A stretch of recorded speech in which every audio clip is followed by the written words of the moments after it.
স্বাগত নিউজ 24 এর রাতের সংবাদে আপনাদের সঙ্গে আছি আমি আসিফ টিপু। শিরোনাম দেখছিলেন, এবারে পুরো খবর।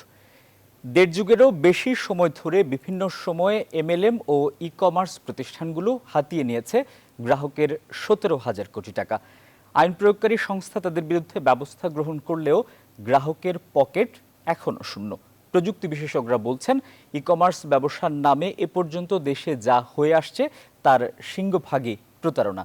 শুধু গ্রেফতার নয়, গ্রাহকের অর্থ ফেরত সহ প্রয়োজন দৃষ্টান্তমূলক শাস্তি, বলছে টিআইবি। রিশাদ হাসান জানাচ্ছেন বিস্তারিত। 2006 সালে এমএলএম কোম্পানির যুবক হাতে নিয়েছে গ্রাহকের 2600 কোটি টাকা। একইভাবে ডেস্টিনি ও ইউনিপেটিউ নিয়েছে 11,000 কোটি টাকা। 2021 সালে 11টি ই কমার্স প্রতিষ্ঠানের কাছে গ্রাহকের পাওনা 3300 কোটি টাকার বেশি। এই চিত্র বলে দিচ্ছে বিভিন্ন লোভ লালসার ফাঁদে ফেলে গ্রাহকের কাছ থেকে হাতিয়ে নেওয়া হয়েছে বিপুল অঙ্কের টাকা, যার কোনোটা এমএলএম কোম্পানি। আধুনিক কালে যাকে বলা হচ্ছে ই কমার্স, মূল কাজটাই যেন অর্থ লোপাট। 2021 সালের বার্তাটা আরো ভয়াবহ। ইভ্যালি, ধামাকা, ই অরেঞ্জ সহ দেশের 11টি প্রতিষ্ঠানের নামে অভিযোগ অর্থ আত্মসাতের। মাত্র 11টি কোম্পানির কাছ থেকে গ্রাহকের 3317 কোটি টাকা। পুরো ব্যবসায়ী হয়েছে ই কমার্স ভিত্তিক প্রতিষ্ঠানের নামে। প্রযুক্তি বিশেষজ্ঞদের মতে ই কমার্সের নামে যা হয়েছে তার পুরোটাই প্রতারণা। এখানে বিজনেসম্যান হিসেবে বিক্রেতা যেমন একটা রুবি পলিসি অনুসরণ করতেছে, গ্রেডি পলিসি যেটাকে বলা হয়, এখানে ক্রেতাও কিন্তু একটা রুবি পলিসি অনুসরণ করতেছে। তার মানে এখানে পুরো ক্রয় বিক্রয় প্রসেসটাই ফেক। বিভিন্ন সময় আইন শৃঙ্খলা বাহিনী ব্যবস্থা গ্রহণ করলেও বেশিরভাগ ক্ষেত্রে প্রতিষ্ঠানগুলোর মালিক গ্রেফতার ও গ্রাহকের পকেটে ফেরেনি বিনিয়োগের টাকা। ট্রান্সপারেন্সি ইন্টারন্যাশনাল বাংলাদেশ বলছে, শুধু গ্রেফতার নয়, প্রয়োজন দৃষ্টান্তমূলক শাস্তি, সাথে ফেরাতে হবে গ্রাহকের অর্থ। যখন সুযোগ ছিল তখন কিন্তু তারা সেখানে যথাযথ ভূমিকা পালন করতে পারে নাই। এখন শুধুমাত্র যারা এর জন্য দায়ী তাদেরকে আটক করলে হবে না, তাদেরকে জবাবদিহি নিশ্চিত করতে হবে। বিপুল পরিমাণ অর্থ পাচার বন্ধে স্বচ্ছ জবাবদিহিতাও গুরুত্বপূর্ণ বলে মনে করছেন বিশেষজ্ঞরা। রিশাদ হাসান, নিউজ 24, ঢাকা। ই কমার্সের ফাঁদ থেকে বাঁচতে গ্রাহকদের লোভ কমানো এবং এ বিষয়ে জনস্বার্থে প্রচারণা চালানোর পরামর্শ দিয়েছেন হাইকোর্ট। এ বিষয়ে অ্যাটর্নি জেনারেল বলছেন, ই কমার্সের মাধ্যমে প্রতারিতদের আইনি পদক্ষেপ নেওয়ার সুযোগ রয়েছে। এ নিয়ে শিগগিরই একটি আইন প্রণয়নের পরামর্শ দেন তিনি। বিস্তারিত হাবিবুল ইসলাম হাবিবের রিপোর্টে। ই কমার্স বা অনলাইনে কেনাকাটা বিশ্বব্যাপী ব্যাপক জনপ্রিয়। তারই ধারাবাহিকতায় বাংলাদেশেও মানুষ অভ্যস্ত হয়ে উঠেছে অনলাইন কেনাকাটায়। সাম্প্রতিক তথ্য বলছে, বর্তমানে বাংলাদেশে ই কমার্স খাতের আকার প্রায় $2 বিলিয়ন এবং তা বার্ষিক 50% হারে বৃদ্ধি পাচ্ছে। এই যখন অবস্থা, তখন অল্প সময়ে জনপ্রিয় হয়ে ওঠা দেশের বৃহৎ অনলাইন মার্কেট ইভ্যালি, ই অরেঞ্জ সহ বেশ কিছু প্রতিষ্ঠানের বিরুদ্ধে পণ্য কেনাকাটার নামে প্রতারণার অভিযোগ উঠেছে। রোববার এক মামলার শুনানিকালে হাইকোর্টও জানতে চান ই কমার্সের প্রতারণার বিষয়টি। জানার পর এ বিষয়ে মানুষকে সচেতন করতে আইনজীবীদের প্রতি আহ্বান জানান আদালত। আমাদের উদ্দেশ্যে কোর্ট বলেছেন যে তাহলে যারা পাবলিক ইন্টারেস্ট লিটিগেশন করেন তারা জনগণকে সচেতন করেন। আপনাদের দায়িত্ব আছে জনগণকে সচেতন করানো। যে বা যারা এটার সঙ্গে যুক্ত হবেন লোভের বশবর্তী হয়ে, তাদের এরকম লোভের বশবর্তী হওয়া সঠিক নয়। বিষয়টি নিয়ে অ্যাটর্নি জেনারেল আমিন উদ্দিন বলেন, অনলাইনে কেনাকাটা বর্তমান সময়ে খুবই জনপ্রিয়, তাই এ বিষয়ে নীতিমালা থাকা প্রয়োজন। শিগগিরই আইন প্রণয়ন করে প্রতারণা বন্ধ করার উপর জোর দেন তিনি। কিন্তু আমাদের দেশে যেহেতু এটা নতুন একটা বিষয় এবং এটাকে আমাদের এটা ফ্লারিশ করার আগেই কতিপয় অসাধু ব্যক্তি তাদের অসাধু কার্যকলাপের জন্য এটা পিছন দিকে নিয়ে গেল। আমাদের দেশে ই কমার্সের কোনো এখন পর্যন্ত আমার জানার মতে কোনো আইন এখনও এইভাবে হয়নি। সেটাকে আইনে রূপান্তর করতে হবে, আইনে বাধ্যবাধকতা করতে হবে। এবং আমি মনে করি যে যারা এই ধরনের ব্যবসা করবে তাদের থেকে একটা সিকিউরিটি বাংলাদেশ ব্যাংক নিয়ে তাদের লাইসেন্স দিবে। আদালতের শুনানিতে উঠে আসে, দেশের ই কমার্স ব্যবসার নামে লাগামহীন অফার থাকে, যা বিদেশি প্রতিষ্ঠান আলিবাবা বা অ্যামাজনে থাকে না। এতে দেশের গ্রাহকেরা অতি লোভে পড়ে প্রতারণার শিকার হন। হাবিবুল ইসলাম হাবিব, নিউজ 24, ঢাকা। দুর্নীতিবাজরা যাতে শাস্তি পায় সে লক্ষ্যে প্রয়োজনীয় ব্যবস্থা নিতে দুর্নীতি দমন কমিশন দুদকের প্রতি আহ্বান জানিয়েছেন রাষ্ট্রপতি আব্দুল হামিদ। দুদক চেয়ারম্যান মোহাম্মদ মঈনুদ্দিন আবদুল্লাহ এবং কমিশনার মোহাম্মদ জহুরুল হক রোববার সন্ধ্যায় বঙ্গভবনে রাষ্ট্রপতির সঙ্গে সাক্ষাৎ করলে রাষ্ট্রপতি এ আহ্বান জানান। সাক্ষাৎকালে দুদক চেয়ারম্যান কমিশনের সার্বিক কর্মকাণ্ড সম্পর্কে রাষ্ট্রপতিকে অবহিত করেন। রাষ্ট্রপতি বলেন, দেশে উন্নয়নের ধারা টেকসই করতে দুর্নীতি প্রতিরোধ খুবই প্রয়োজন। রাষ্ট্রপতি আশা করেন দুর্নীতি দমন কমিশন প্রাতিষ্ঠানিক দুর্নীতি প্রতিরোধের পাশাপাশি অপ্রাতিষ্ঠানিক দুর্নীতি প্রতিরোধেও কঠোর পদক্ষেপ গ্রহণ করবে। রাষ্ট্রপতি কার্যালয়ের সচিব সম্পদ বড়ুয়া, সামরিক সচিব মেজর জেনারেল এস.এম. সালাউদ্দিন ইসলাম এবং সচিব সংযুক্ত মোহাম্মদ ওয়াহিদুল ইসলাম খান এ সময় উপস্থিত ছিলেন। বিদেশে যেতে পারবেন না, আগের এই শর্ত বহাল রেখেই খালেদা জিয়ার সাজা আরও 6 মাসের জন্য স্থগিত করা হয়েছে। পরিবারের আবেদন বিবেচনায় নিয়েই সরকার এই সিদ্ধান্ত দিয়েছে বলে জানিয়েছেন স্বরাষ্ট্রমন্ত্রী আসাদুজ্জামান খান কামাল। বিএনপি মনে করে তাদের নেত্রীকে সরকার এখনও ভয় পায় বলেই পূর্ণ মুক্তি না দিয়ে শর্তে দেয়া হয়েছে। বিস্তারিত জানাচ্ছেন তৌহিদ শান্ত। চতুর্থবারের মতো 6 মাসের জন্য বিএনপি চেয়ারপারসন খালেদা জিয়ার সাজা স্থগিতের সিদ্ধান্ত নিয়েছে সরকার। দুর্নীতির 2টি মামলায় সাজাপ্রাপ্ত সাবেক এই প্রধানমন্ত্রী সরকারের এই নির্বাহী আদেশের ফলে আরও 6 মাস জেলখানার বাইরে গুলশানে তার নিজ বাসভবনে মুক্ত জীবনযাপন করতে পারবেন। বিদেশে যেতে পারবেন না তিনি, বাসাতেই চিকিৎসা নেবেন। আগেরবারের এই 2 শর্ত এবারও অপরিবর্তিত থাকবে। রবিবার বিকেলে সচিবালয়ে সরকারের এই আদেশের কথা জানান স্বরাষ্ট্রমন্ত্রী। তিনি নিজ বাসায় থেকে তার চিকিৎসা সেবা যা তিনি যেভাবে চিকিৎসা নিতে চান সেইভাবে চিকিৎসা নেবেন। তবে তিনি দেশের বাইরে যেতে পারবেন না এবং অন্য শর্ত আপনার বহাল থাকবে। এদিন বিকেলেই দলের গুলশান কার্যালয়ে সংবাদ সম্মেলনে শনিবার অনুষ্ঠিত বিএনপির স্থায়ী কমিটির সভার সিদ্ধান্তগুলো তুলে ধরেন দলের মহাসচিব মির্জা ফখরুল ইসলাম আলমগীর। চিকিৎসার জন্য খালেদা জিয়ার নিঃশর্ত মুক্তি প্রয়োজন, কিন্তু সরকার সেটাও দিতে চায় না। নেত্রীর এই মুক্তি প্রতিক্রিয়াতে বিএনপির এই অবস্থান তুলে ধরেন মির্জা ফখরুল। দেশনেত্রী বেগম খালেদা জিয়াকে এত বেশি ভয় পান যে তাকে কোনো মতেই তারা দেশের বাইরে যাওয়া বা তাকে মুক্ত করার বিষয়টা তারা ভাবতেই পারে না। এই জন্যে তারা তাকে এত অসুস্থতার পরেও তার চিকিৎসার জন্য তাকে অ্যাডভান্স সেন্টারে যাওয়া দরকার। সরকার সেটাতে একমত হচ্ছে না এবং তারা মতামত দিচ্ছে না, তাকে আটকে রাখছে। 2020 সালের 25 মার্চ সরকারের নির্বাহী আদেশে প্রথম দফায় 6 মাস এবং পরে আরও 2 দফা আবেদনের পরিপ্রেক্ষিতে সাজা স্থগিতের মেয়াদ বাড়িয়ে চলতি বছরের সেপ্টেম্বর পর্যন্ত খালেদা জিয়াকে মুক্ত থাকার সুযোগ দিয়েছিল সরকার। তৌহিদ শান্ত, নিউজ 24, ঢাকা। রাজধানীর পল্টন থানায় দায়ের করা নাশকতার মামলায় বিএনপি মহাসচিব মির্জা ফখরুল ইসলাম আলমগীর সহ 39 জনের বিরুদ্ধে অভিযোগের শুনানি হবে আগামী 21 নভেম্বর।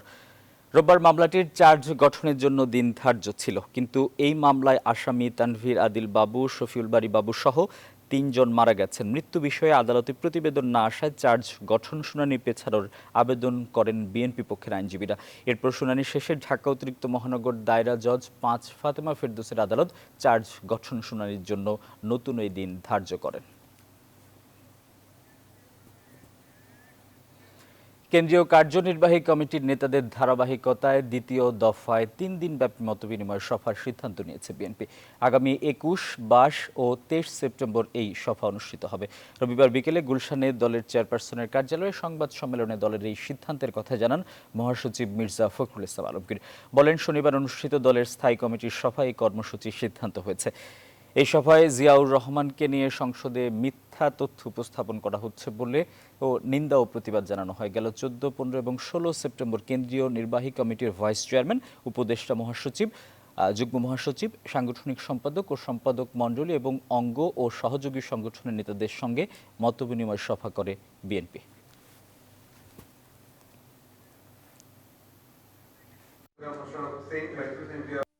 প্রস্তাবিত ব্যক্তিগত তথ্য সুরক্ষা আইনের খসড়া সরকারি ওয়েবসাইটে প্রকাশে গভীর উদ্বেগ প্রকাশ করা হয়। সভায় 14, 15, 16 তারিখে অনুষ্ঠিত বিএনপি কার্যনির্বাহী কমিটির ধারাবাহিক সভায় মত বিনিময়ে অংশগ্রহণকারী নেতৃবৃন্দকে ধন্যবাদ জানানো হয় এবং অবশিষ্ট সদস্যদের সঙ্গে আগামী 21, 22, 23 সেপ্টেম্বর মত বিনিময় সভা অনুষ্ঠানের সিদ্ধান্ত গৃহীত হয়। বিএনপি একদিকে যেমন দেশে বিশৃঙ্খলা সৃষ্টি করছে, তেমনি বিদেশেও দেশের ভাবমূর্তি বিনষ্ট করার ষড়যন্ত্রে লিপ্ত, এমন অভিযোগ করেছেন আওয়ামী লীগের সাধারণ সম্পাদক ওবায়দুল কাদের। রোববার সকালে তার বাসভবনে ব্রিফিংকালে কথা বলেন। প্রধানমন্ত্রী শেখ হাসিনা জাতিসংঘের সাধারণ অধিবেশনে যোগদানের জন্য নিউ ইয়র্কে পৌঁছানোর সময় বিএনপির বিক্ষোভ ও প্রতিবাদের তীব্র নিন্দা জানান তিনি। যেমন দেশে বিশৃঙ্খলা সৃষ্টির পায়তারা করছে, অন্যদিকে বিদেশে দেশের ভাবমূর্তি বিনষ্টের ষড়যন্ত্রে লিপ্ত। আমরা বিএনপির এর ষড়যন্ত্রমূলক দুরভিসন্ধির তীব্র নিন্দা করছি। সারা দেশে স্থগিত প্রথম ধাপের 160টি ইউনিয়ন পরিষদ ও 9 পৌরসভার ভোট গ্রহণ হবে আজ। স্বাস্থ্যবিধি মেনে সকাল 8টা থেকে ভোট গ্রহণ চলবে একটানা বিকেল 4টা পর্যন্ত। এরই মধ্যে কেন্দ্রে কেন্দ্রে পাঠানো হয়েছে নির্বাচনী সরঞ্জাম। তবে ভোটের আগেই 43 ইউপিতে বিনা প্রতিদ্বন্দ্বিতায় নির্বাচিত হয়েছেন আওয়ামী লীগের মনোনীত চেয়ারম্যান প্রার্থীরা। নির্বাচনকে ঘিরে সব ধরনের প্রস্তুতি সম্পন্ন করেছে কমিশন। ব্যুরোর প্রতিবেদক ও প্রতিনিধিদের তথ্য এবং ছবিতে ডেস্ক রিপোর্ট। আবারও ভোটের আয়োজন। করোনার কারণে স্থগিত থাকা 161টি ইউনিয়ন পরিষদের মধ্যে 160টির ভোট হতে যাচ্ছে সোমবার। পাশাপাশি অনুষ্ঠিত হবে 9 পৌরসভার ভোট। তবে 160টি ইউপির মধ্যে 44টিতে বিনা ভোটে নির্বাচিত হয়েছেন চেয়ারম্যান, আর 9 পৌরসভার 3টিতে ভোট ছাড়াই নির্বাচিত হয়েছেন মেয়র। চট্টগ্রামের সন্দ্বীপ উপজেলার 12টি ইউনিয়নের মধ্যে 4টিতে কোনো প্রার্থী না থাকায় চেয়ারম্যান পদে 4 জনই বিনা ভোটে নির্বাচিত হয়েছেন। বাকি 8টিতে চেয়ারম্যান পদে 18 জন প্রার্থী প্রতিদ্বন্দ্বিতা করছেন। এর নির্বাচন উপলক্ষে 119টি কেন্দ্রে পাঠানো হয়েছে ভোটের সরঞ্জাম।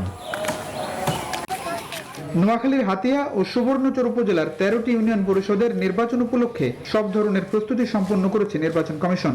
সকালে কড়া নিরাপত্তার মধ্য দিয়ে কেন্দ্রে কেন্দ্রে নির্বাচনী সরঞ্জামাদি পাঠানো হয়।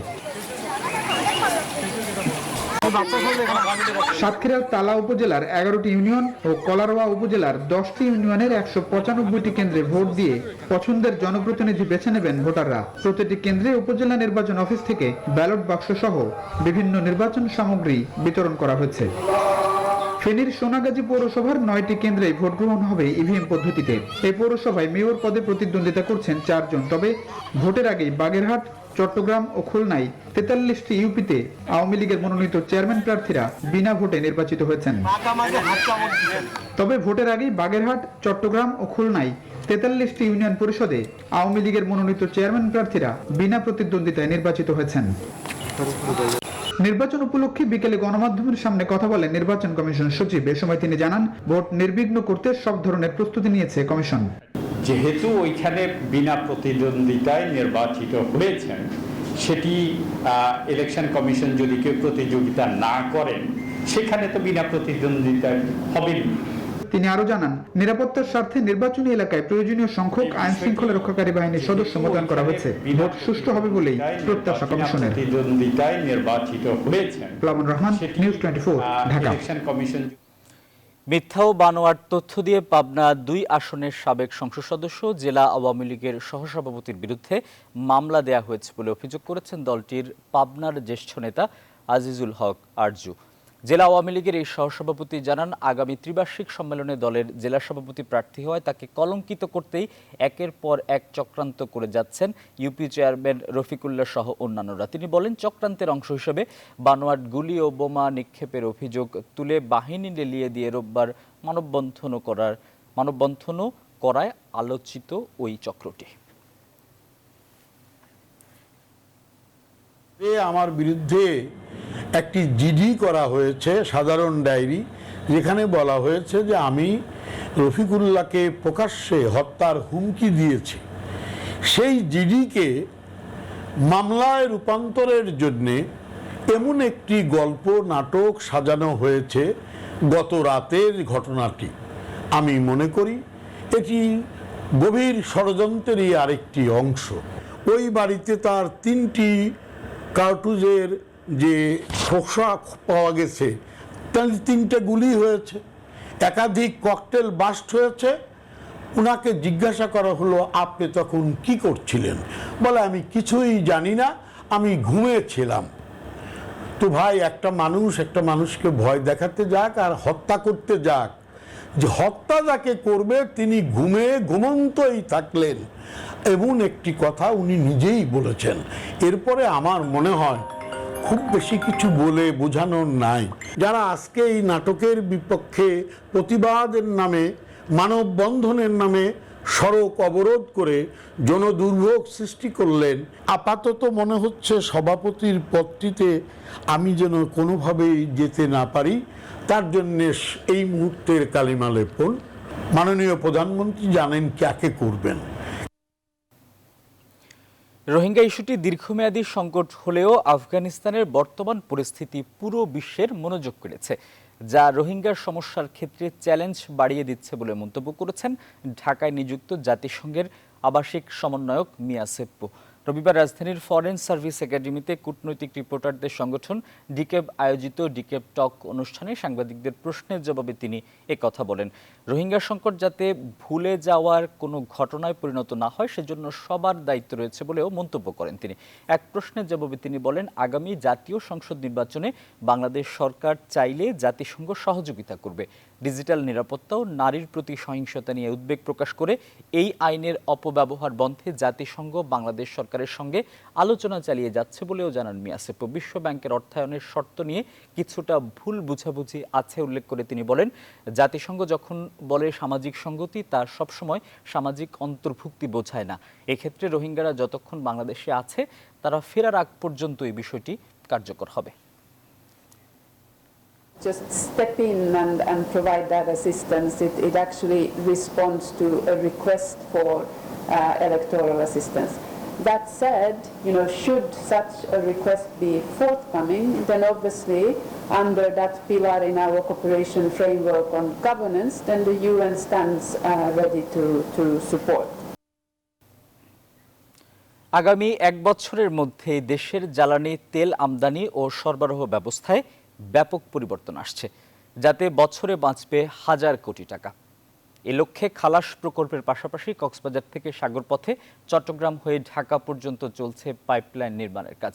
এর ফলে দীর্ঘদিনের প্রচলিত তেল সরবরাহই শুধু পাল্টে যাচ্ছে না, জ্বালানি নিরাপত্তায় আসছে বিপুল মজুদের বাস্তবতাও। হায়দার আলীর ক্যামেরায় জানাচ্ছেন বুরহানুল হক সম্রাট। ৩ পর্বের ধারাবাহিকের আজ দেখুন শেষ পর্ব। জলরসতি বিচ্ছিন্ন দেশের একমাত্র পাহাড়িয়া দ্বীপ মহেশখালীতে নির্মিত হচ্ছে দেশের সবচেয়ে বড় তেল খালাসের installation of single point mooring বা এসপিএম প্রকল্প। উপজেলার মাতারবাড়ির সমুদ্র সীমা থেকে ৯ কিলোমিটার দক্ষিণ পশ্চিমে গভীর সাগরে স্থাপিত সিঙ্গেল পয়েন্ট মুরিংয়ে নোঙর করা মাদার ভেসেল থেকে মিলবে এই জ্বালানি তেল। শুধুমাত্র এই বড় জাহাজ থেকে ছোট জাহাজে করে মালামালটা ওখানে নিতে যে খরচ, সেটা বছরে আমাদের যে খরচ তাতে ৮০০ কোটি টাকার মতো। এই একটি কারণ এখান থেকে এই জায়গাটুকু সরে যাবে, এটা সেইভাবে। মাদার ভেসেল থেকে এতদিনে লাইটার জাহাজ করে ১১ দিনে পাওয়া জ্বালানি আসবে মাত্র ৪৮ ঘন্টায়। ৯০ একর জায়গা জুড়ে চলা প্রায় ৬,০০০ কোটি টাকার এ প্রকল্পে ৩টি পরিশোধিত এবং 3টি অপরিশোধিত তেলের 6টি স্টোরেজে দেশে প্রায় ২.৫ মাসের জ্বালানি চাহিদা সংরক্ষণ করা যাবে। ডিজাইন ক্যাপাসিটি আমাদের ক্রুড অয়েলের জন্য বছরে ৪৫ লক্ষ মেট্রিক টন এবং ফিনিশড প্রোডাক্ট বা ডিজেলের জন্য ৩৫ লক্ষ মেট্রিক টন। এখন আমাদের ইউনিট 2 হলে আমরা ফুল ক্যাপাসিটি ৪৫ লক্ষ মেট্রিক টন ইউজ করতে পারবো। এখন আছে ১৫ লক্ষ মেট্রিক টন। অ্যাটলিস্ট আমাদের বেসিক জায়গাটা আমরা শক্ত ৩ মাসের ক্যাপাসিটিটা আমরা আগে শক্ত করি, তারপর নিশ্চয়ই এর সাথে আরও এডিশনালটাকে যোগ করা হবে। এসব স্টোরেজ ট্যাঙ্ক থেকে পাম্প করে পাইপলাইনে পাঠিয়ে দেওয়া হবে পতেঙ্গার ইস্টার্ন রিফাইনারিতে। এজন্য সমুদ্রের নিচে সহ মোট ১৯৩ কিলোমিটার পাইপলাইন বসানোর কাজও শেষের পথে। এই এসপিএম প্রকল্পের নেটওয়ার্ক রাজধানী পর্যন্ত আনার পরিকল্পনা রয়েছে সরকারের। আমরা সময় উপযোগী অনুযায়ী আমরা তেল সাপ্লাই দিতে পারবো নিরবিচ্ছিন্ন করার জন্য। চিটাগাং থেকে তেল আনার জন্য দ্রুততার সাথে আমরা চিটাগাং টু ঢাকা পাইপলাইন নির্মাণ কাজ শুরু হয়েছে। এই পাইপলাইন হয়ে গেলে কার্গো তো থাকবেই, কার্গোর সাথে ফিনিশ তেল আনার জন্য আমাদের একটা পাইপলাইন নির্মাণ করতে। আন্তর্জাতিক বাজারে জ্বালানি তেলের দাম হঠাৎ বেড়ে গেলে বিপুল মজুদ ক্ষমতার এই আধুনিক প্রকল্পটি সাময়িকভাবে তারও সমাধান দিতে পারবে। দেশের উন্নয়ন বাস্তবতায় প্রতি মুহূর্তেই বাড়ছে জ্বালানি তেলের চাহিদা, কিন্তু এখনও জ্বালানি সরবরাহ সময়, ঝুঁকিপূর্ণ ও ব্যয় সাপেক্ষ অবস্থার মধ্যে রয়েছে। এই অবস্থার নিরসনে চলছে এই এসপিএম প্রকল্প, যা একই সাথে বাঁচাবে অর্থ, সময়। বুরহানুল হক সম্রাট, নিউজ 24, মহেশখালী, কক্সবাজার। শিক্ষার্থীরা স্বাস্থ্যবিধি মানলেও অধিকাংশ ক্ষেত্রেই তা মানছেন না অভিভাবকরা। যেহেতু শিক্ষা কার্যক্রম পুরোপুরি স্বাভাবিক হওয়ার বিষয়টি করোনা সংক্রমণ পরিস্থিতির উপরে নির্ভর করছে, তাই সবাইকে কঠোরভাবে স্বাস্থ্যবিধি মেনে চলার আহ্বান জানিয়েছেন শিক্ষামন্ত্রী ডক্টর দীপু মনি।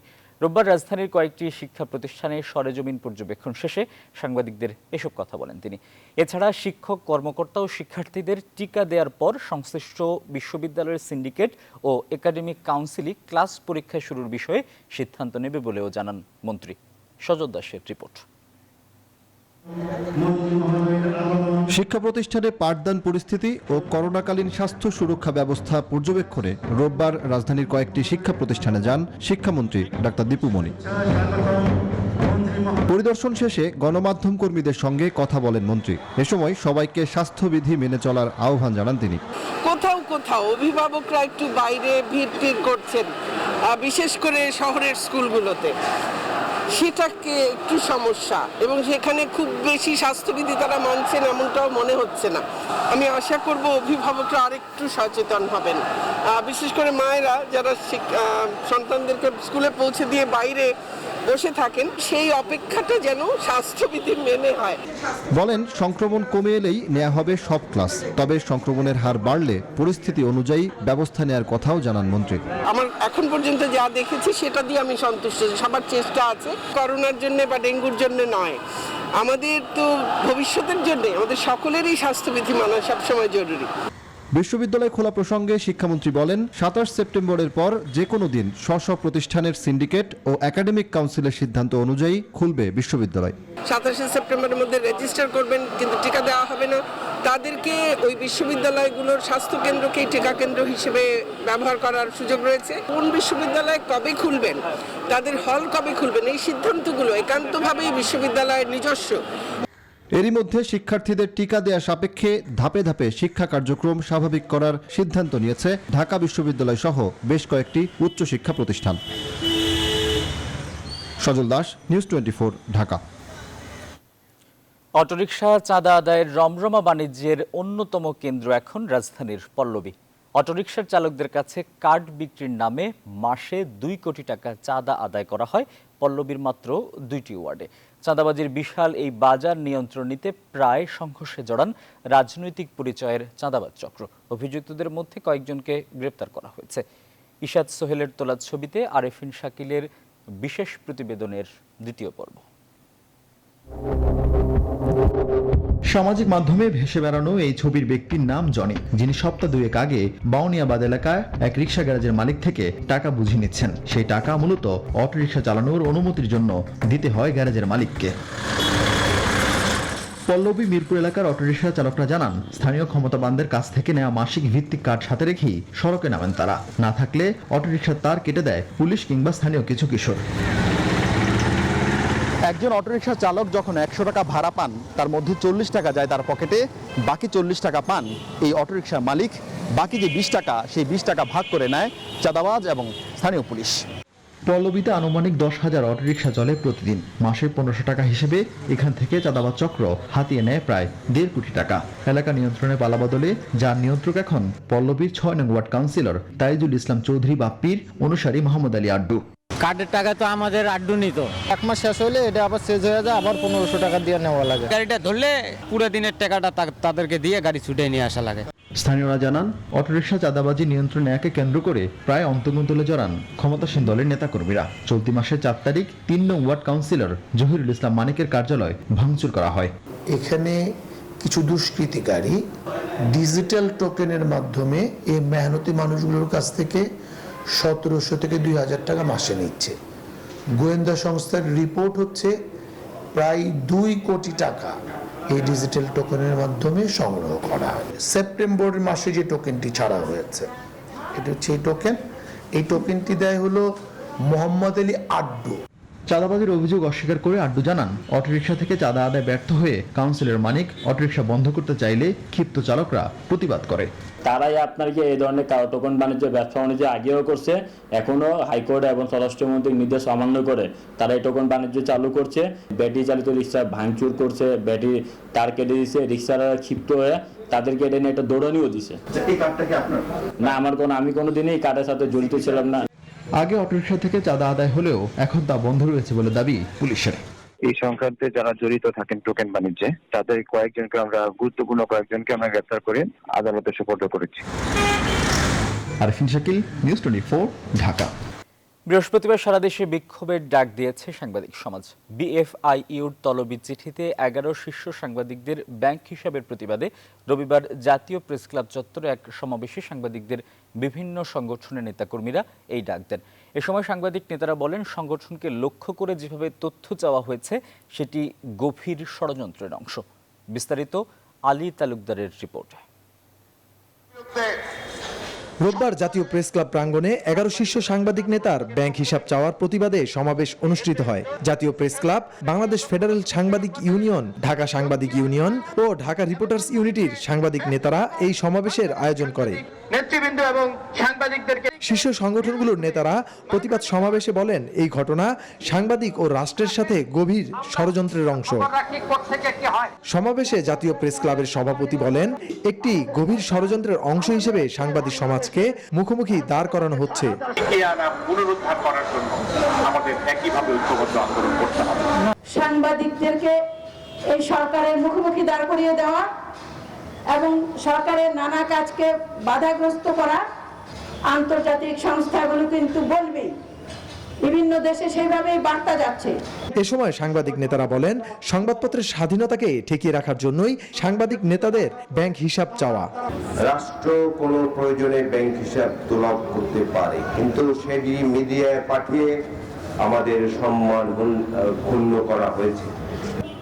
প্রতিবন্ধ করার জন্য, তাদেরকে সমাজে প্রশ্নবিদ্ধ করবার জন্য একটি অপপ্রয়াস চালানো হয়েছে বলে আমরা ঢাকা রিপোর্টার্স ইউনিটির পক্ষ থেকে মনে করি। বিএফইউজের সভাপতি বলেন, সংগঠন ও রাজনৈতিক মতকে সামনে রেখে যেভাবে হিসাব চাওয়া হয়েছে তা নজিরবিহীন। আমাদের প্রিয় প্রতিষ্ঠানকে সংযুক্ত করে তারপর আবার আমাদের রাজনৈতিক বিশ্বাসকে একীভূত করে যেভাবে আমাদের ব্যাংক হিসাব তলব করা হয়েছে এটি নজিরবিহীন। আন্দোলনের ধারাবাহিকতায় আগামী বৃহস্পতিবার ঢাকা সহ সারা দেশে বিক্ষোভ কর্মসূচি পালন করবে বলে জানায় সাংবাদিক নেতারা। আলী তালুকদার, নিউজ 24, ঢাকা। দেশীয় নামিদামি কোম্পানির ওষুধের পাশাপাশি নকল হচ্ছে বিদেশি ওষুধও। মিটফোর্ড কেন্দ্রিক একাধিক চক্র নকল করে তৈরি করছে, আর কুরিয়ারের মাধ্যমে এসব নকল ঔষধ ছড়িয়ে দিচ্ছে সারা দেশে। শনিবার নকল ঔষধ সহ 3 জনকে গ্রেপ্তারের পর এসব তথ্য জানিয়েছে মহানগর গোয়েন্দা পুলিশ। বিস্তারিত জানাচ্ছেন মৌ খন্দকার। জন্ম নিয়ন্ত্রণ পিল, শরীর ব্যথা সহ দেশি বিদেশি নানা ওষুধের সমাহার। দেখে বোঝার উপায় নেই, সবই নকল। গত 2 মাস আগে ডিবির লালবাগ বিভাগ অভিযান চালিয়ে গ্রেফতার করেছে এসব নকল ঔষধ উৎপাদন, বাজারজাতকরণ চক্রের অন্তত 19 সদস্যকে। সবশেষ শনিবার ডিবি পুলিশ মিটফোর্ড এলাকা থেকে 3 জনকে গ্রেফতার করে। ডিবি বলছে, 3 জনেরই রয়েছে একাধিক গোডাউন ও ফার্মেসি। এসব গোডাউনে তারা নকল ওষুধ রেখে দেশের বিভিন্ন জেলার ফার্মেসির মালিকদের চাহিদার ভিত্তিতে অর্ডার দিয়ে বাজারজাত করে। মিটফোর্ডের পাইকারি ব্যবসা তারা পরিচালনা করে এবং সেখান থেকে তারা ডিস্ট্রিবিউশন করে, এবং এখানে যারা উৎপাদক করছে তারাও আমাদের তালিকার মধ্যে আছে। অর্থাৎ আমরা দিন দিনে তালিকাকে বাড়াচ্ছি কারা কারা এই পুরা এই চক্রের সাথে জড়িত। ঔষধ প্রশাসন অধিদপ্তরের দাবি, তারা বিভিন্ন সময় অভিযান পরিচালনা করছে। তবে এরপরেও কেন বাজারে নকল ওষুধের সরবরাহ বন্ধ করা যাচ্ছে না তার কোনো সদুত্তর নেই তাদের কাছে। সময় যেন অবশ্যই ডিএ নাম্বার চেক করে ঔষধ কেনে এবং ফার্মেসি মালিককে ঔষধ ইনভয়েস সম্পর্কে সে জানতে চায়। প্রকাশ্যে যারা এসব ওষুধ বিক্রি করছে তাদেরকেও আইনের আওতায় আনা হবে বলে জানিয়েছে গোয়েন্দা পুলিশ। মৌ খন্দকার, নিউজ 24, ঢাকা। রোহিঙ্গাদের জীবন, তাদের স্মৃতি ও নানান বাস্তব অভিজ্ঞতার এক স্থিরচিত্র ও অনুষঙ্গ নিয়ে নর্থ সাউথ ইউনিভার্সিটির ক্যাম্পাসে রোববার শুরু হয়েছে এক সপ্তাহব্যাপী প্রদর্শনীর। জাতিসংঘের আন্তর্জাতিক অভিবাসন সংস্থার সঙ্গে যৌথভাবে প্রদর্শনীর আয়োজন করেছে নর্থ সাউথ ইউনিভার্সিটির সেন্টার ফর পিস স্টাডিজ। সকাল 9টা থেকে বিকেল 5টা পর্যন্ত প্রদর্শনীটি খোলা থাকবে। বিশ্ববিদ্যালয়ের ফটো গ্যালারিতে চলবে আগামী শনিবার পর্যন্ত।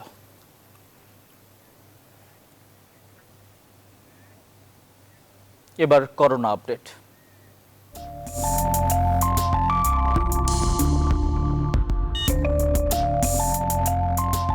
মামা, মাঝখানের সিট রাখলে ফাঁকা, সবার হইব ভালো থাকা।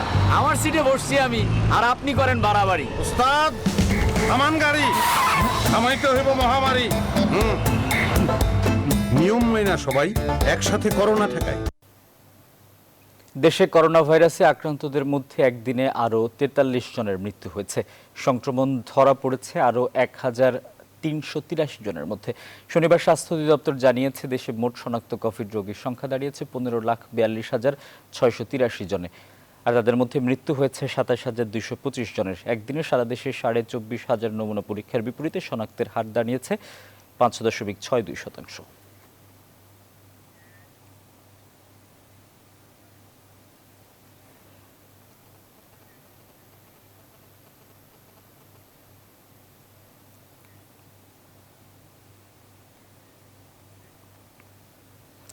ডেঙ্গু রোগীর আসল সংখ্যা কত? সরকারি হিসেবের সঙ্গে একমত নন অনেকেই। সরকার সব হাসপাতালের হিসাবও নিচ্ছে না। তাই ডেঙ্গু রোগীর সংখ্যা স্বাস্থ্য অধিদপ্তরের হিসাবের চাইতে কয়েক গুণ বেশি বলে মনে করছেন বিশেষজ্ঞরা। এদিকে স্বাস্থ্য অধিদপ্তরের হিসেবে রোববার 241 জন নতুন রোগী ভর্তি হয়েছেন। অন্তরা বিশ্বাসের রিপোর্ট। অনেকে অল্প ডেঙ্গু জ্বরেই সেরে উঠছেন, তারা আর ডেঙ্গুর টেস্ট করাচ্ছেন না, তাই বুঝতেও পারছেন না যে ডেঙ্গু হয়েছিল। অনেকে আবার ডেঙ্গু জেনেও হাসপাতালে ভর্তি হচ্ছেন না, তাই আসলেই কতজন ডেঙ্গু আক্রান্ত হচ্ছেন তা বোঝা মুশকিল। এদিকে স্বাস্থ্য অধিদপ্তর রাজধানীর 41টি হাসপাতালে ভর্তি রোগীর তথ্য দিয়ে ডেঙ্গুর হিসাব দিচ্ছে। মাত্র 41টি হাসপাতালের তথ্য দিয়ে রাজধানীর ডেঙ্গু সংক্রমণের পুরো চিত্র পাওয়া সম্ভব নয় বলে মনে করছেন বিশেষজ্ঞরা। চিকিৎসা বিষয়ক সাময়িকী ল্যান্ডসেটের গবেষণার তথ্য অনুযায়ী হাসপাতালে একজন ভর্তি রোগীর বিপরীতে 20 থেকে 40 জন পর্যন্ত আক্রান্ত রোগী থাকতে পারে।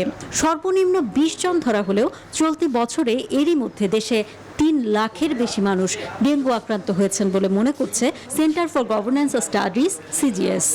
নির্দিষ্ট জায়গা থেকে স্যাম্পলটা নিয়ে কত লোক আক্রান্ত হচ্ছে সেটা দিয়ে ডাটাবেস করে কিন্তু আমরা এটাকে বিগত বছরগুলোতে বাড়া কমা সেটা নিয়ে কিন্তু আমরা ইন্টারভিউ করে থাকি এবং এটাকে ধরে নিয়ে আগাতে হয়। সব জায়গা থেকে সম্ভব নয় এমন রিপোর্টটা পাওয়া, এই মানুষদের টেস্ট করতে আসেন অনেকে, তো দেখা যাচ্ছে 1-2-3 মানুষ হয়তো টেস্টে আওতা আসছে না। অনেক চিকিৎসক বলছেন তারা চেম্বারে অনেক ডেঙ্গু রোগী পাচ্ছেন যারা হাসপাতালে ভর্তি হচ্ছেন না। যারা প্রাইভেট চেম্বারে যাচ্ছে কিংবা সাধারণ ডাক্তারের কাছে যাচ্ছে, ওষুধ নিয়ে খেয়ে হয়তো ভালো হয়ে গেল, সব ডেঙ্গি যে খারাপ হবে এমন কোনো কথা না। তো সেগুলো তো আর কোনো টেস্টও হচ্ছে না বা সেগুলো কোনো পরিসংখ্যানের মধ্যে আসছে না। তবে ডেঙ্গু রোগীর আসল সংখ্যা বেশি হলেও সেটি 3 লাখ হবে না বলে মনে করছেন IEDCR এর প্রধান বৈজ্ঞানিক কর্মকর্তা ডক্টর ASM আলমগীর।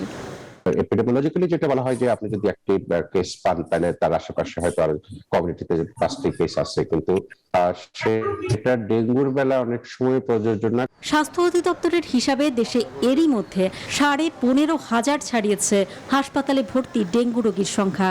মারা গেছেন অর্ধশতাধিক। অন্তরা বিশ্বাস, নিউজ 24, ঢাকা। এবারে ফার্স্ট সিকিউরিটি ইসলামী ব্যাংক অর্থ বাণিজ্যের সংবাদ।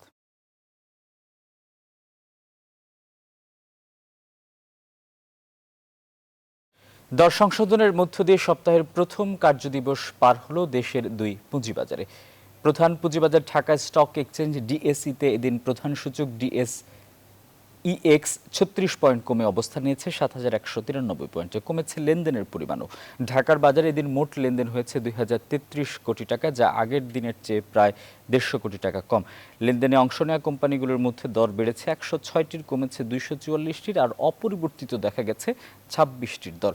এদিকে দেশের অপর পুঁজিবাজার চট্টগ্রাম স্টক এক্সচেঞ্জ CSE-তে মোট লেনদেন হয়েছে 66 কোটি টাকা। এই বাজারে প্রধান সূচক কমেছে 158 পয়েন্ট।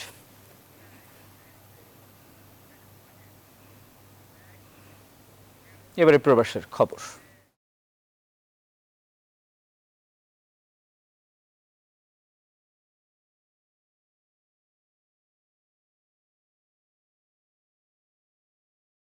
অক্টোবরে অনুষ্ঠেয় ইতালির রাজধানী রোম সিটি কর্পোরেশন সহ অন্যান্য সিটির নির্বাচনে প্রার্থী হচ্ছেন বাংলাদেশি বংশোদ্ভূত 3 নারী।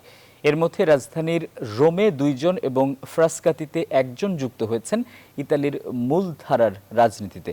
বিজয়ী হলে নারীদের বিরাজমান সমস্যা সমাধানের পাশাপাশি প্রবাসীদের স্বার্থ রক্ষায় কাজ করার কথা জানিয়েছেন তারা। চন্দ্রানী চন্দ্রার ডেস্ক রিপোর্ট। অক্টোবরের শুরুতে অনুষ্ঠেয় রোম সিটি কর্পোরেশন নির্বাচনে 3 বাংলাদেশি নারী প্রার্থী হচ্ছেন। কাউন্সিলর পদে রাজধানী রোমে 5 মিউনিসিপিওতে প্রার্থী হয়েছে নারী নেত্রী লাইলা শাহ। আমাদের প্রবাসীদের কথা বলার একটা জায়গা হবে, যেখানে আমরা বসে আমাদের কথাগুলো ওদের সামনে তুলে ধরতে পারবো। এই জন্য আমি মনে করেছি এই রাজনীতিতে ঢোকাটা খুব জরুরি, এবং এটার ভিতর থেকে আমরা আশা করছি আগামীতে অনেক কিছু পাবো। 7 নম্বর মিউনিসিপিও ও কমুনের কাউন্সিলর পদের প্রার্থী সাংবাদিক জুমানা মাহমুদ। ইতালির তর ভেরগাতা বিশ্ববিদ্যালয়ের ইঞ্জিনিয়ারিং এর ছাত্রী জুমানা জানান, প্রবাসী বাংলাদেশিদের সমস্যার কথা তিনি সরকারের কাছে তুলে ধরতে এই নির্বাচনে অংশ নিয়েছেন। আমাদের আসলে একটা প্ল্যাটফর্ম দরকার, যেখানে আমরা সরকারের সাথে কথা বলতে পারবো। আমাদের নতুন প্রজন্ম পলিটিক্সের সাথে জড়িত হবে এবং আমাদের সমস্যাগুলো তুলে ধরবে সরকারের কাছে। ফ্রাসকাতি পৌর নির্বাচনের প্রার্থী বাংলাদেশি বংশোদ্ভূত পাপিয়া আক্তার একজন সমাজকর্মী। আসন্ন নির্বাচনে প্রবাসী বাংলাদেশিরা ভোট কেন্দ্রে গিয়ে বাংলাদেশিদের বিজয়ী করবে বলে প্রত্যাশা তার। শুধু পলিটিক্সে নয়, অন্য নারীদের জন্য কাজ করার জন্য আসা উচিত। যারা একটু অনেকদিন আগে থেকে আছে, তারা অনেক কিছু বুঝে। তাদের সময় যারা নতুন আসছে তাদেরকে বোঝানোর জন্য, জাস্ট ইনফরমেশন দেওয়ার জন্য। কারণ আমি যতটুকু দেখি অনেক লোক আছে যে আমার ডেস্কে আসে শুধু জাস্ট একটা জিনিস জানে না বলে।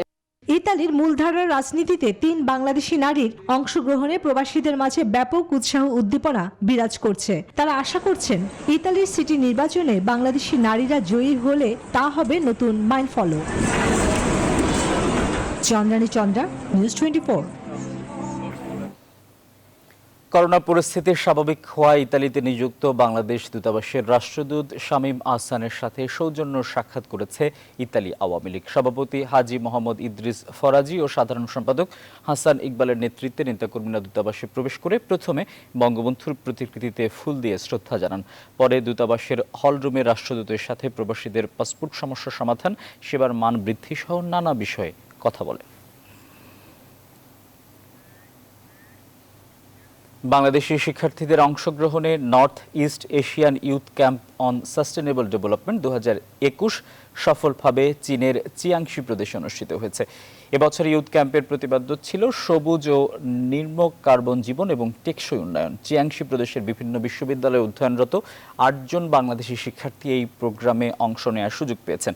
চিয়াংশি প্রদেশের রাজধানী নানছাং শহরে অনুষ্ঠিত 5 দিনব্যাপী ইউথ ক্যাম্পটির সমাপনী অনুষ্ঠানে অংশগ্রহণকারীদের সনদ দেয়া হয়। এবারে নিউজ 24 স্পোর্টস। 5 ম্যাচ ওয়ানডে সিরিজের শেষটিতে আফগানিস্তান অনূর্ধ্ব-19 দলের কাছে 3 উইকেটে হেরেছে বাংলাদেশ। টাইগার যুবাদের দিয়ে 156 রানের লক্ষ্য এদিন 3 বল হাতে রেখেই ছুঁয়ে ফেলে আফগানরা। এদিকে ম্যাচ হারলেও 3-2 ব্যবধানে সিরিজ জিতে শিরোপা ঘরে তুলেছে বাংলাদেশ। সিলেট থেকে বিস্তারিত জানাচ্ছেন পার্থ বণিক। অনূর্ধ্ব-19 বিশ্বকাপকে সামনে রেখে আফগানিস্তানের বিপক্ষে প্রথম অ্যাসাইনমেন্ট, আর তাতেই মিলল সাফল্য। 3-2 ব্যবধানে ওয়ানডে সিরিজ জিতে শিরোপা এখন টাইগারদের হাতে। তবে এই জয়েও যেন নেই তৃপ্তি। শেষ 2 ওয়ানডে হারায় কাঠগড়া এখন টাইগারদের ব্যাটিং অ্যাবিলিটি।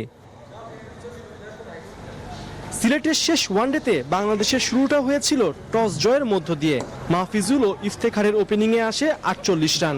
ব্যক্তিগত 11 রানে মাহফিজুলের আউটের পর সবকিছুই যেন হয়ে যায় এলোমেলো। 15 রান ব্যবধানে একে একে ফিরে যান আরিফুল, ইফতেখার, আইস মোল্লা ও মেহেরাব। উইকেট পড়ার মিছিলে ব্যতিক্রম ছিলেন আব্দুল্লাহ আল মামুন। 8ম উইকেটে নয়নকে নিয়ে তার 47 রানের জুটি টাইগারদের পার করায় 150 রানের কোটা। মামুন নিজে করেন 37 রান। শেষ পর্যন্ত বিলাল সামি আর নানগে আলিয়ার বোলিংয়ে 14 বল আগেই 155 রানে অল আউট হয় বাংলাদেশ। লক্ষ্য তাড়া করতে নেমে 24 রানে ওপেনিং জুটি হারায় আফগানিস্তান। আশিকের জোড়া আঘাতের পর তৃতীয় উইকেটে 49 রানের পার্টনারশিপ উপহার দেন মোহাম্মদ ইসাক ও মোহাম্মদুল্লাহ। এক পর্যায়ে আশিক নয়নদের বোলিংয়ে 106 রানে 6 উইকেট হারিয়ে কিছুটা বিপাকে পড়ে আফগানরা। সেখান থেকে দলকে জয়ের বন্দরে নিয়ে যান ইজহারুল হক। 29 রানে অপরাজিত থেকে শেষ ওভারে দলকে এনে দেন 3 উইকেটের জয়। পার্থ বণিক, নিউজ 24, সিলেট। পেশাদার লিগে মৌসুমের শেষ ম্যাচে আজ মাঠে নামছে বসুন্ধরা কিংস। প্রতিপক্ষ ঢাকা আবাহনী। বঙ্গবন্ধু স্টেডিয়ামে ম্যাচ শুরু বিকেল 4টায়। ইতিমধ্যেই লিগ শিরোপা নিশ্চিত করে ফেলা কিংসের জন্য নিয়ম রক্ষার ম্যাচ এটি। নিজেদের 23তম ম্যাচেও নিয়মিত একাদশের বেশ কয়েকজনকে বেঞ্চে রেখে একাদশ সাজিয়েছিলেন কিংস কোচ অস্কার ব্রুজন। শেষ ম্যাচেও বেঞ্চে থাকতে পারেন বেশ কয়েকজন ফুটবলার। এদিকে মৌসুমের শেষ ম্যাচটা জয় দিয়ে শেষ করতে চাইবে ঢাকা আবাহনী। এখন এই পর্যন্ত। আরও খবর ও বিশ্লেষণ জানতে ভিজিট করুন www.news24bd.tv।